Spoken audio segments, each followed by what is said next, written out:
जय हिंद प्यारे बच्चों, मैं जितेंद्र कुमार पांडे आपका स्वागत करता हूं आपके अपने ही YouTube platform target with Jitendra पर। प्यारे बच्चों, इस समय हम लोगों का ट्रांसलेशन का सीरीज चल रहा है जिसमें हम लोग बेसिक ट्रांसलेशन यानी कि जैसे टेंस हो गया, सेंटेंस हो गया, ये सब हम लोग पढ़ चुके हैं। उससे पहले पार्ट्स ऑफ स्पीच भी पढ़ा जा चुका है।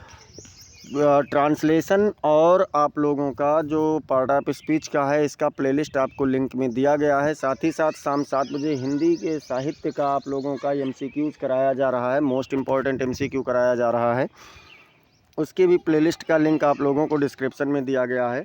अब हम लोग बेटा स्टैंडर्ड इंग्लिश ट्रांसलेशन शुरू कर रहे हैं जिसमें हम लोग मॉडल एक्सिलरी वर्ब के बारे में पढ़ेंगे। इसमें भी एक क्लास कल आप लोगों की चल चुकी है। आज दूसरी क्लास है। Use of will, shall, be, able to है, शुड है, मस्ट है, आट टू है और यूज्ड टू है। आज इनके प्रयोगों को हम लोग पढ़ेंगे जो कि स्कूल और कॉम्पिटिटिव दोनों लेवल के लिए बहुत ही शानदार क्लास होने वाली है। और इससे पहले कल वाली क्लास में हम लोगों ने कैन, कुड, मे और माइट पढ़ा था। अगर आप लोगों ने अब तक ये समस्त क्लासेस नहीं देखा है तो आप प्लेलिस्ट से जा करके उन समस्त क्लासेस को देख लीजिए। कोई भी कन्फ्यूज़न होने की दशा में आप उसी क्लास वाले कमेंट सेक्शन में जा करके कमेंट कर सकते हैं। प्रत्येक कमेंट का आपके जवाब दिया जाएगा। तो चलिए हम शुरुआत करते हैं बिना किसी देरी के। और यहाँ से हम लोग देखते हैं कि ये क्या है। तो आज हम लोग देखेंगे यूज़ ऑफ विल या shall plus be able to. इसका मतलब भी सकेगा होता है। क्या होता है? सकना। कल जो हम लोगों ने 4 देखा था तो यूज़ ऑफ कैन में हम लोगों ने पढ़ा था कि शक्ति, सामर्थ्य और योग्यता प्रकट करने के लिए वर्तमान काल में प्रयोग किया जाता है। इसके बाद हम लोगों ने कुड में देखा था कि शक्ति, सामर्थ्य और योग्यता तथा वर्तमान काल में विनम्र निवेदन करने के लिए, पास्ट में शक्ति, सामर्थ्य और योग्यता और वर्तमान में विनम्र निवेदन करने के लिए कुड का प्रयोग करते थे। मे वाले में भी हम लोगों ने पढ़ा था कि मतलब उसमें संभावना हो या फिर आशीर्वाद की बात हो या शुभकामना हो, ये सारी चीज़ें या अभिशाप हों, इन सब के लिए हम लोग मे का प्रयोग करते हैं। और माइट में हम लोगों ने पढ़ा था कि संदेह में संभावना अगर है या फिर मे का पास्ट रूप है तो उसके लिए हम लोग किसका प्रयोग करते थे बेटा? तो माइट का प्रयोग करते थे। आज हम लोग देखेंगे सकेगा का प्रयोग। तो इसमें क्या होगा कि भविष्य काल में शक्ति, सामर्थ्य और योग्यता प्रकट करने के लिए इसका प्रयोग करते हैं। अर्थात विल या शैल के साथ विल भी मतलब बी एबल टू का प्रयोग करेंगे। कब? जब भविष्य काल में शक्ति, सामर्थ्य या योग्यता की बात आएगी तब। और एक चीज़ आपको ध्यान रखना है कि क्रिया की फर्स्ट अवस्था, फर्स्ट फॉर्म यानी पहली अवस्था का हम लोग प्रयोग इसमें भी करेंगे। तो चलिए इसके एग्जाम्पल्स को देख लेते हैं। बस ये समझ लीजिए कि जैसे कैन वाला प्रयोग जो हम लोग करते थे प्रेजेंट में, कुड वाला प्रयोग करते थे पास्ट में, तो फ्यूचर में हम लोग किसका प्रयोग करेंगे? विल बी या शैल बी एबल टू का प्रयोग हम लोग करेंगे फ्यूचर टेंस में।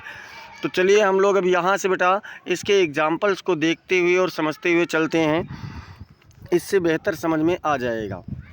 तो कह रहे हैं कि तुम 3 महीने में अंग्रेजी बोल सकोगे। देखिए यहाँ पर आपकी योग्यता की बात हो रही है, एबिलिटी की बात हो रही है कि हाँ आप 3 महीने में अंग्रेजी बोल सकेंगे। तो उसके बारे में यहाँ पर चर्चा हो रहा है। तो कौन बोल सकेगा? तुम। तो यू के साथ में फ्यूचर में विल का प्रयोग होता है, केवल आई और वी के साथ में शैल का प्रयोग होता है। तो क्या हो जाएगा? विल बी एबल टू लग जाएगा। अच्छा मान लीजिए अगर निगेटिव होता है तो विल या शैल के बाद ही नॉट लगेगा। तो you will be able to क्या कर सकोगे? तो बोल सकोगे यानी स्पीक। अच्छा क्या बोल सकोगे? इंग्लिश, अंग्रेजी। तो you will be able to speak English in 3 months, मतलब तुम 3 महीने में अंग्रेजी बोल सकोगे। फिर कहा गया वह तेज़ दौड़ सकेगा। तो ये क्या है बेटा? ये उसकी क्षमता है, उसकी सामर्थ्य है कि वह तेज़ दौड़ सकेगा। तो ही लिखेंगे, उसके बाद विल बी एबल टू और रन फास्ट लिख देंगे। He will be able to run fast. अब देखिए जैसे अपनी योग्यता पर संदेह है, कहा जा रहा है कि क्या मैं इसे कर सकूँगा? क्या मैं इसे कर सकूँगा? तो यहाँ पर क्या है बेटा? यहाँ पर योग्यता में संदेह है तो क्या करेंगे? शैल, शैल पहले लगा क्योंकि आई है सब्जेक्ट, उसके बाद में आई लिख करके, अच्छा प्रश्नवाचक है और सब्जेक्ट आई है इसलिए सबसे पहले शैल को लिख लिया गया, फिर आई लिखा गया, फिर बी एबल टू लिख करके डू इट मतलब इसे करना। तो क्या मैं इसे कर सकूँगा? Shall I be able to do it, ये आपका क्या बनेगा? पहला वाला बनेगा। दूसरा वाला देख लेते हैं। और अगला प्रयोग क्या होता है? तो अगला प्रयोग है बेटा यूज़ ऑफ शुड। शुड का मतलब होता है चाहिए। शुड का मतलब क्या होता है? जैसे देखिए सकना की अंग्रेजी हम लोगों ने 5 पढ़ा। कौन कौन सा? हम लोगों ने कैन पढ़ा, कुड पढ़ा, मे पढ़ा, माइट पढ़ा और उसके बाद में हम लोगों ने विल बी या शैल बी, एबल टू भी पढ़ा। अब हम लोग यहाँ पर बात करेंगे चाहिए की अंग्रेजी का। तो चाहिए की अंग्रेजी में वर्तमान काल में हम लोग आज 3 देखेंगे और उसके बाद भूतकाल वाला जो है चाहिए की अंग्रेजी वो हम लोग कल वाली क्लास में देखेंगे। तो क्या है, शुड मतलब चाहिए होता है। शुड का प्रयोग हिंदी में सलाह, सुझाव, कर्तव्य या उचित व्यवहार बताने के लिए किया जाता है। किसके किसके लिए? सलाह है, सुझाव है या फिर कर्तव्य है या फिर उचित व्यवहार अगर बताना है तो उसके लिए शुड का प्रयोग होगा। इसका अर्थ चाहिए या फिर होना चाहिए होता है। इसका अर्थ क्या क्या होता है? तो या तो चाहिए होता है और या फिर होना चाहिए। चलिए हम लोग इसके भी एग्जाम्पल्स को देख लेते हैं कि इसका एग्जाम्पल क्या कह रहा है। तो देखिए इसके एग्जाम्पल में क्या कहा जा रहा है, तुम्हें पढ़ाई करनी चाहिए। ये क्या है? सुझाव है। ये हम सुझाव दे रहे हैं कि तुम्हें पढ़ाई करनी चाहिए, सलाह है। तो इसके लिए क्या करेंगे? यू लिखेंगे, शुड लिखेंगे और ध्यान रहे इसके साथ में भी वर्ब की फर्स्ट फॉर्म ही लगती है। तो यू शुड स्टडी मतलब अध्ययन करना या पढ़ाई करना। यू शुड स्टडी अर्थात तुम्हें पढ़ाई करनी चाहिए। फिर है उसे घर पर होना चाहिए। उसे घर पर होना चाहिए था लग गया है, पास्ट में है तो चलिए कोई बात नहीं, हैव लग जाएगा। He should have been at home. Should have के साथ वर्ब की थर्ड फॉर्म होती है, बी का थर्ड फॉर्म यहाँ पर बीन के रूप में प्रयोग किया गया है। He should have been at home. ये क्या है बेटा? कर्तव्य की बात हो रही। क्यों? जब घर पर कोई नहीं है तो उसे होना चाहिए था, ये उसका कर्तव्य है। चलिए और एग्जाम्पल देख लेते हैं। और एग्जाम्पल में वो एक आपका पास्ट में था इसलिए शुड हैव लगा है और वर्ब की थर्ड फॉर्म हुआ है। कल इसके बारे में आपको डिटेल से बता देंगे। अब देखिए जहाँ ज़्यादा सार्वजनिक अस्पताल होने चाहिए, क्या कहा? यहाँ ज़्यादा सार्वजनिक अस्पताल होने चाहिए। तो दियर, अब जहाँ पर होने या ना होने की बात आएगी दियर लगेगा, शुड लगेगा चाहिए के लिए और बी मतलब होता है होना। तो दियर शुड बी यानी होना चाहिए। क्या होना चाहिए? मोर पब्लिक हॉस्पिटल हियर यानी ज़्यादा सार्वजनिक अस्पताल यहाँ पर, यानी there should be more public hospital here, यहाँ ज़्यादा सार्वजनिक अस्पताल होने चाहिए। फिर देखिए चाहिए था यहाँ पर भी मिल गया तो शुड हैव लगेगा। मुझे तुम्हें पहले बताना चाहिए था, ये पछतावा की बात हो रही है। तो आई शुड हैव के साथ में वर्ब की थर्ड फॉर्म लगेगी बेटा। तो should have told you earlier मतलब मुझे तुम्हें पहले ही बताना चाहिए था। आशा है आपको शुड का प्रयोग समझ में आ गया होगा। पास्ट वाले में बहुत ज़्यादा कंफ्यूज होने की आवश्यकता नहीं है। पास्ट के बारे में जो इसमें पास्ट वाले सेंटेंस आए हैं उसके बारे में कल आप लोगों को और डिटेल में बता दूंगा। तो चलिए बेटा अब हम लोग देखते हैं शुड का प्रयोग, मस्ट का प्रयोग। शुड का आपको समझ में आ गया होगा आशा है। मस्ट वाले में देख लीजिए, इसमें क्या है? वर्तमान काल में अनिवार्य कर्तव्य प्रकट करने के लिए इसका प्रयोग करते हैं अर्थात मस्ट का प्रयोग करते हैं। और क्या करेंगे? वर्ब की फर्स्ट फॉर्म लिखेंगे। और क्या करेंगे बेटा? तो वर्ब की फर्स्ट फॉर्म को लिखेंगे। एग्जाम्पल से भी समझ लेते हैं और एग्जाम्पल्स यहाँ से देख लीजिए। एग्जाम्पल क्या कह रहा है? तुम्हें पुस्तक अवश्य खरीदना चाहिए। देखिए अवश्य लग गया मतलब क्या कर दिया गया? अनिवार्य कर दिया गया। जो कर्तव्य है ये कैसा कर्तव्य हो गया? तो ये अनिवार्य कर्तव्य हो गया, यानी यू मस्ट बाई बुक। तुम्हें पुस्तक अवश्य खरीदना चाहिए, अनिवार्य कर्तव्य हो गया।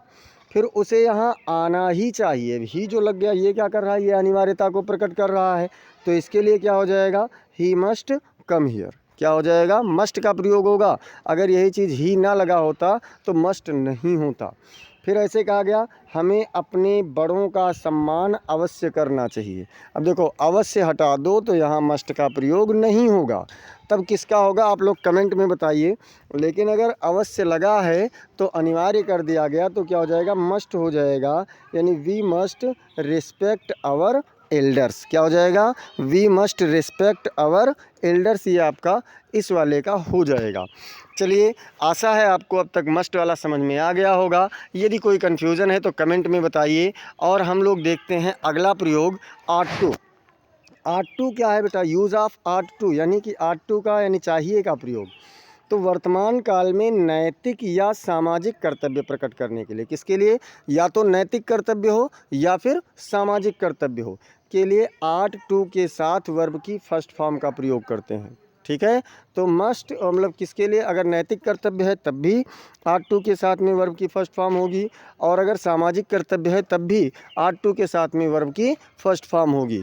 अगर हाँ एक चीज़ ध्यान रखना है, अगर निगेटिव हुआ तो आर्ट नॉट टू होगा, आर्ट टू नॉट नहीं होगा, आर्ट नॉट टू होगा। और चलिए चलते हैं इसके एग्जाम्पल्स को समझते हैं।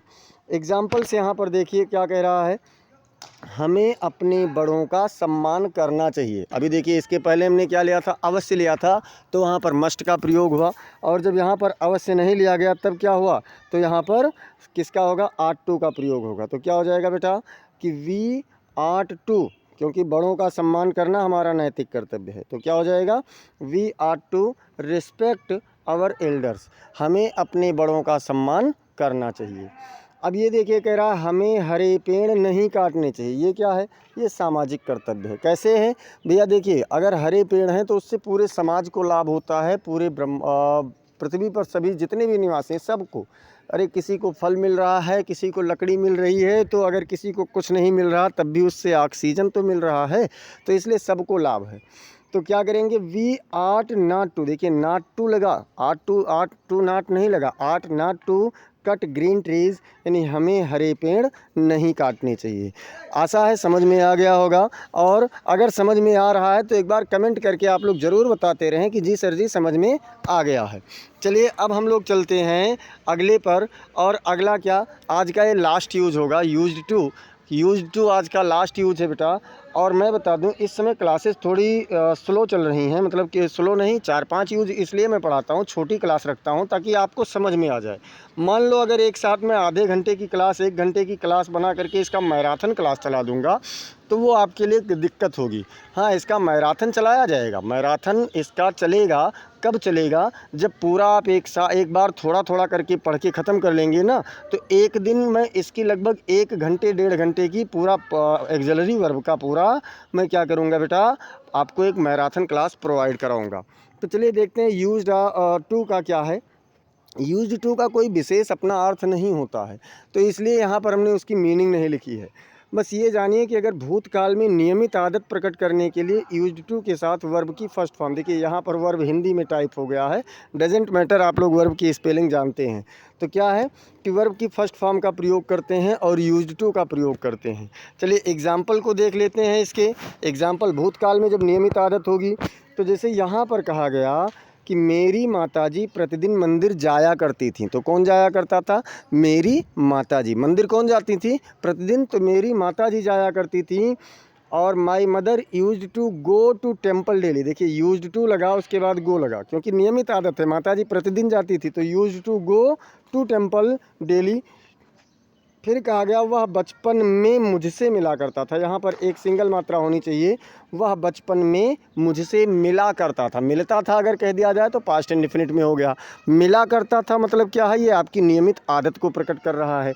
तो क्या करेंगे, he used to meet me in childhood, मतलब वह बचपन में मुझे मिला करता था, मुझसे मिला करता था। ये आपका इस वाले का ट्रांसलेशन बन गया। चलिए अब हम लोग बेटा थोड़ा सा यहाँ पर आप लोग एक चीज़ समझ लीजिए, बार बार आप लोगों से कहता हूँ, अगर आपने अब तक चैनल को सब्सक्राइब नहीं किया है तो चैनल को सब्सक्राइब कर लीजिए और बेल आइकन दबाना ना भूलें, जिससे आपको समस्त वीडियोज़ की अपडेट मिलती रहें। आप क्लास को लाइक कर दीजिए, इसे अपने मित्रों के पास शेयर करके उन्हें भी सजेस्ट कीजिए, और साथ ही साथ आप लोग कमेंट सेक्शन में ज़रूर बताएं कि आपको ये क्लास कैसी लगी। मिलते हैं अभी फिर शाम 7 बजे आप लोगों से हिंदी की क्लास के साथ।